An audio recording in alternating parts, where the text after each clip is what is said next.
Oke teman-teman, berjumpa lagi dengan saya Widi Tekniksi. Kali ini saya akan membagikan pengalaman saya dalam memperbaiki TV tabung layar datar SAP. Oke, kita coba colokkan dulu ini. Kita lihat seperti apa kerusakannya. Kita on-kan powernya. Oke, tidak ada tanda-tanda kehidupannya teman-teman. Lampu LED-nya juga tidak menyala. TV-nya dengan kerusakan mati total ini ya teman-teman. Oke, ini TV-nya sudah saya bongkar. Kita bisa lihat di dalam TV-nya ini mesinnya ternyata banyak sekali debunya ya teman-teman. Tuh teman-teman bisa lihat debunya banyak itu. Oke, kita akan bersihkan dulu debu-debunya ini. Kita tarik dulu mesinnya, kita cabut kabel-kabelnya, kabel untuk gosingnya, kabel AC-nya, dan kabel untuk speakernya juga itu ya teman-teman.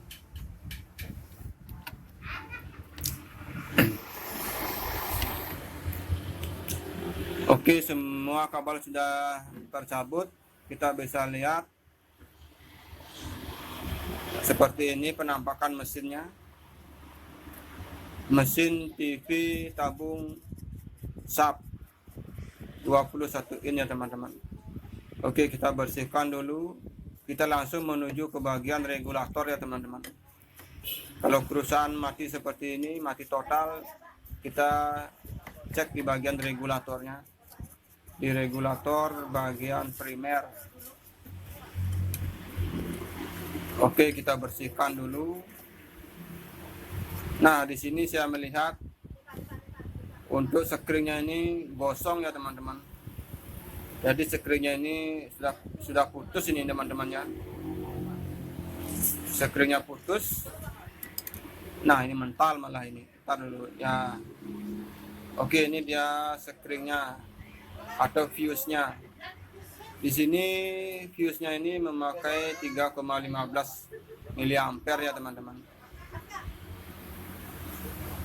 Sebelum kita mengganti fuse, kita cari tahu dulu apa penyebabnya fuse-nya putus.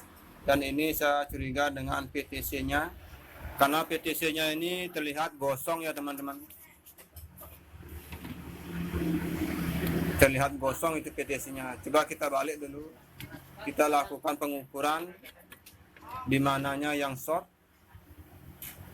Kita lakukan pengukuran di dioda penyarahnya ya teman-teman.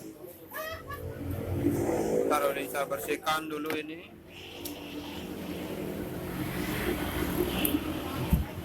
Kita bisa juga mengukur di bagian kapasitor elko-nya ya teman-teman. Di kapasitornya, kapasitor 400 voltnya. Kalau terukur short, berarti kita tinggal mengurut jalurnya apa yang menyebabkan dia short. Bisa juga mengukurnya di dioda penyarahnya ya teman-teman. Dioda bright-nya, kalau orang bilang itu namanya dioda bright. Kalau di bahasa Indonesia kan namanya dioda jembatan itu ya teman-teman. Tapi ada yang bilang juga dioda penyarah. Dioda penyarah 4 gelombang ini. Oke, kita akan ukur di kapasitornya. Nah, sepertinya di kapasitornya tidak ada yang short ya teman-teman. Dan terlihat ada sedikit tegangan, berarti tidak ada yang short di bagian kapasitornya. Kita ukur di bagian dioda penyarahnya ini. Untuk di bagian AC-nya. Nah, ini di bagian AC-nya ternyata short ya teman-teman. Ternyata di sini short ya. Jadi penyebabnya bisa diodanya yang rusak, bisa juga yang lainnya. Kita tinggal urut jalurnya kemana. Tuh, ternyata short ya teman-teman. Mentok di 0 ya teman-teman. Jarum ampermeternya mentok di 0. Dan kita ukur bagian plus dan minnya. Untuk DC-nya ternyata tidak short ya teman-teman. Oke, kita urut jalurnya. Dan kita akan cek ini. Coba saya akan, kalau saya curiga dengan PTC-nya ini ya teman-teman. Sepertinya PTC-nya ini yang menyebabkan dia short.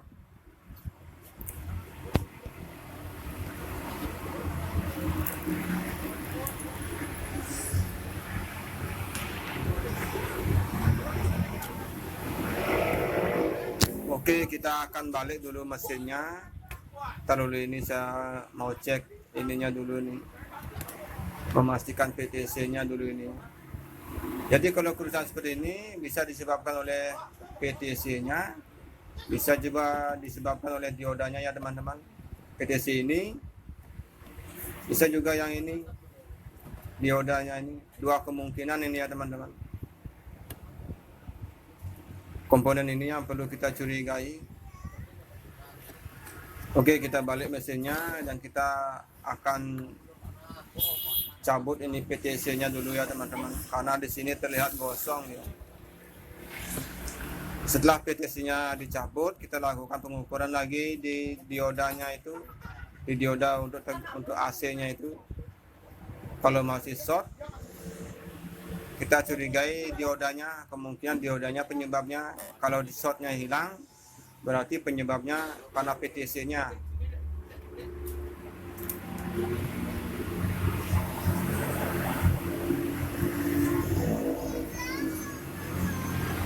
Nah, ini dia PTC-nya nih. Coba saya mau cabut dulu PTC-nya ini, karena ini gosong ya, terlihat gosong ya teman-teman. Ini gosongnya tidak wajar ini ya teman-teman. Oke, ternyata dia memakai PTC dengan kaki 3 ya teman-teman. Ada juga PTC kakinya 2. Oke, kita tambahkan timah dulu untuk mempermudah dalam penyedotan timahnya untuk mencabut komponennya.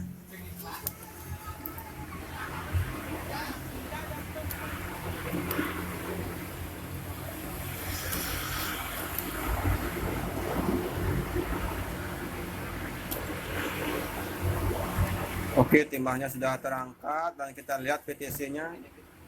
Nah, ternyata benar saja teman-teman. Ternyata di bagian bawah PTC-nya juga terlihat gosong.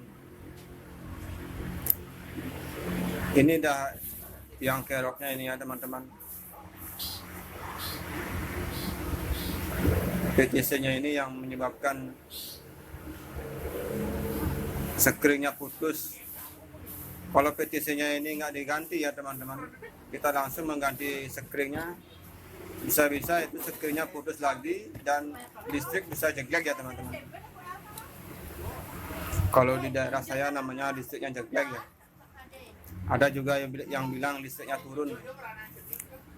Kalau PTC ini diukur ini jarumnya juga mentok di 0 ini teman-teman. Seharusnya ini ada resistansi, tapi ini tidak ada resistansinya ya teman-teman.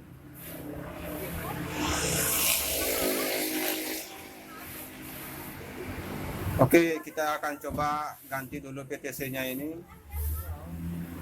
Tapi kalau TV tanpa PTC pun masih bisa hidup ya teman-teman.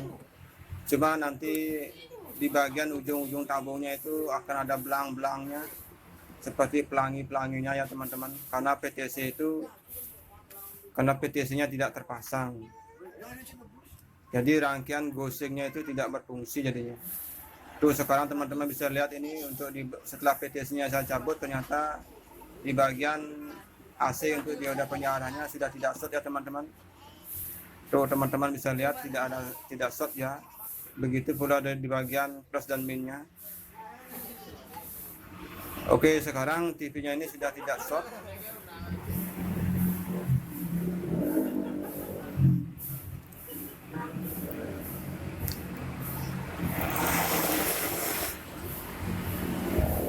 Ini dia yang menyebabkan short ya teman-teman. Kalau tadi kita ukur jarum ampermeternya itu mentok di 0 ya teman-teman.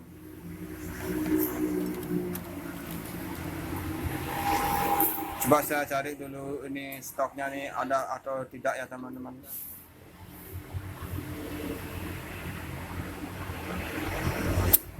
Oke teman-teman, setelah saya lakukan pencarian tadi untuk PTC-nya itu ternyata stoknya kosong ya teman-teman.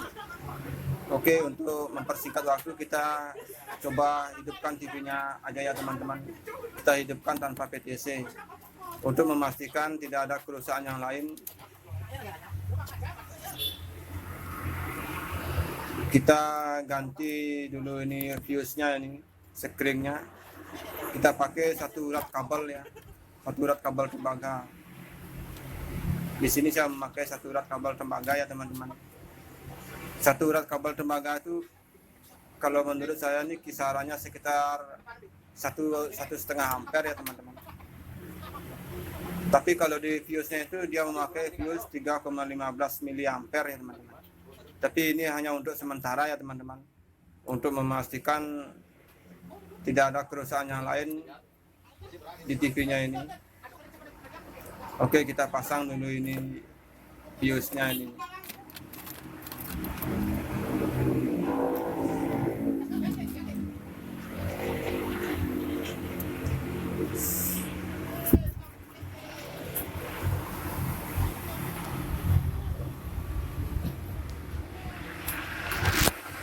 Oke, fuse-nya sudah terpasang.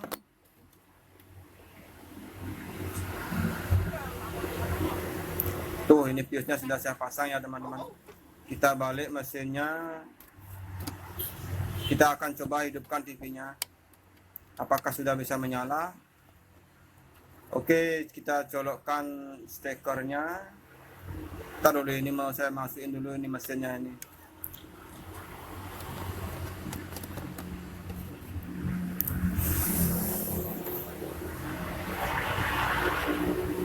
Saya pasang dulu ini kabel AC-nya.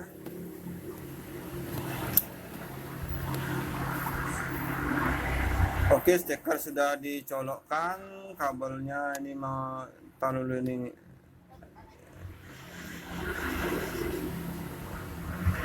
Kita pastikan tidak ada yang salah ini. Oke, sekarang kita lihat. Nah, ini TV-nya sudah menyala ya teman-teman. Teman-teman bisa lihat TV-nya sudah menyala. Tapi di bagian ujung-ujungnya terlihat ada belang-belang ya teman-teman. Tuh belang-belangnya banyak, itu belang-belangnya itu. Itu karena PTC-nya belum terpasang ya teman-teman. Coba kita pasang dulu antenanya ini untuk melihat gambarnya. Nah, TV-nya sudah menyala normal ini teman-teman. Dan gambar pun tidak ada yang cacat ini. Gambar sudah normal. Cuma warnanya di bagian ujung tabungnya itu, kiri kanannya itu ada belang-belang. Itu karena PTC-nya tidak saya pasang ya teman-teman. Ini saya mau cariin dulu PTC-nya ini nanti. Ini cuma untuk sementara ya teman-teman, untuk memastikan tidak ada kerusakan yang lain. Ini juga fuse-nya mau saya ganti juga ini, pakai yang 3,15 miliampere.